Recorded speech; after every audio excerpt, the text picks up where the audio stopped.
जब हम अभी इज़राइल हमास जंग को देखते हैं या रूस यूक्रेन की जंग को देख रहे हैं या अमेरिका ने जो तालिबान के साथ अफ़गानिस्तान में जंग लड़ी, क्या हमें एक लंबी लॉन्ग बैटल के लिए प्रिपेयर होने की ज़रूरत है? होता था कि आपके पास 15 दिन का, 40 दिन का अम्munition है। क्या वो वक़्त आ गया है कि अब आपको साल, 2 साल की बैटल या कम से कम 6 महीने की बैटल के लिए आपको प्रिपेयर रहना पड़ेगा? देखो, जो भी आपने जंग का नाम लिया, उसके अलावा आप अज़रबैजान, आर्मीनिया ले लो, जहां भी जंग ले लो, किसी जंग में दो न्यूक्लियर पावर्स नहीं लड़े हैं। बिल्कुल साहब। एक ही न्यूक्लियर पावर है, चाहे यूएस तालिबान का या यूएस इराक में या आप कहीं और भी ले लो, एक ही, चाहे रूस यूक्रेन को ले इसराइल लो। इसराइल नॉन जी, अनाउंस न्यूक्लियर पावर है, जी, रशिया न्यूक्लियर पावर है, यूक्रेन कुछ नहीं है। तो ये जो स्टेट है, इसके अंदर चाहे जितना आप चलो, रिटेलिएशन कम है। जी, जहां पे दो न्यूक्लियर पावर्स हैं, ऑल आउट वॉर को अगर आप अंडर न्यूक्लियर थ्रेट के नीचे रखना मुश्किल है। जी, तो इन देशों में जिस प्रकार का वॉर होगा, पॉसिबली लिमिटेड होगा, ओके, और limited in area, limited in scope में होगा। ऑल आउट, क्योंकि कब तक ऑल आउट होगा? जब तक न्यूक्लियर का थ्रेट ना आए। जी, एक तरफ एक गिराए, दूसरे तरफ चार गिराए, अंत में नुकसान तो दोनों देशों का है। बिल्कुल साहब। ठीक है, और दुनिया वो होने नहीं देगी, क्योंकि दोनों न्यूक्लियर पावर हैं। तो उसी लिए इन देशों के अंदर पॉसिबिलिटी ऑफ 6 महीना, 1 साल लड़ाई लड़ना अक्रॉस द फ्रंट, जी, और एक्सपेक्ट करना कि और नहीं बढ़ेगा, न्यूक्लियर नहीं होगा, कन्वेंशनली होगा, मेरे ख्याल में तो मुश्किल है। ठीक है साहब। बस पर एक हो जाते-जाते सकता और है पॉइंट।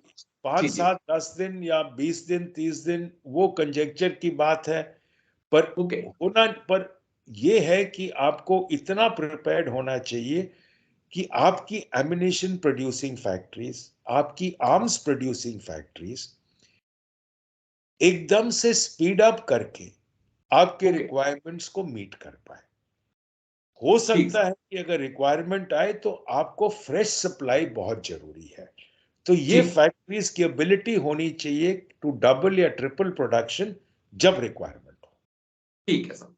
बस एक चीज़ और समझा दीजिए जाते-जाते, जो बड़ा अहम पॉइंट है शायद जिस पे चर्चा होनी चाहिए। जो जिस प्रकार से हमास को ईरान ने तैयार किया और 7 अक्टूबर के हमले को अंजाम दिया। क्या पाकिस्तान जैसे फेलियर स्टेट आर्मी की बजाय एक ऐसे ग्रुप को तैयार कर सकते हैं भारत के खिलाफ जो आने वाले वक्त में ऐसे हमले के लिए तैयार हो, प्रोफेशनली हमले को अंजाम दे और फिर एक लंबी जंग में आर्मी को खींचे? कितनी पॉसिबिलिटी है सर? क्योंकि कल डीजी बीएसएफ का भी एक बयान आया था, शायद मैं उनको सुन रहा था, तो उन्होंने कहा कि अगर ऐसा होता है तो हम पाकिस्तान को जो इज़राइल ने सबक नहीं सिखाया उससे ज़्यादा सिखा देंगे। तो कितनी पॉसिबिलिटी है सर इस तरह के वॉर की और इस तरह की अटैक की?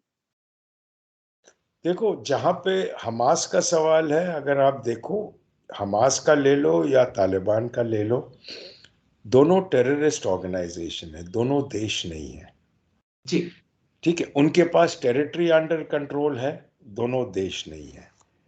अगर पाकिस्तान से कोई भी टेररिस्ट ऑर्गेनाइजेशन हमारे ऊपर हमला करेगा, अंजाम पाकिस्तान को मिलेगा, टेररिस्ट ऑर्गेनाइजेशन को नहीं, क्योंकि देश है वो। पुलवामा बिल्कुल। के बाद देख लो, चाहे उरी के बाद देख लो, तो अंजाम है वो देश को मिलेगा। ये फर्क है जिसके लिए पाकिस्तान हमेशा ये कोशिश करेगा कि अगर कोई टेररिस्ट इंसिडेंट हो, पुलवामा के बाद, खास तौर पे बालाकोट के बाद, उनको समझ आ गया कि हमने एक बार छुपा दिया, हम जी, कितनी बार छुपा पाएंगे। क्योंकि अगर कोई टेररिस्ट स्ट्राइक हो जो हमारे थ्रेशोल्ड के ऊपर होगा, तो इंजाम पाकिस्तान को देना पड़ेगा, ना कि लश्कर तोयबा, ना कि हिजबुल मुजाहिदीन या कोई और बकवास हो। तो ये जो है, ये फर्क है, क्योंकि इसराइल ईरान को पकड़ नहीं सकता, ईरान दूर जी, है। जी, जी। हम तो पाकिस्तान को ही पकड़ेंगे। हमें क्या बिल्कुल सर। लेना देना तालिब ये लश्कर तोयबा से या हफीज सईद से या किसी और से। तो ये फर्क है दोनों के बीच में।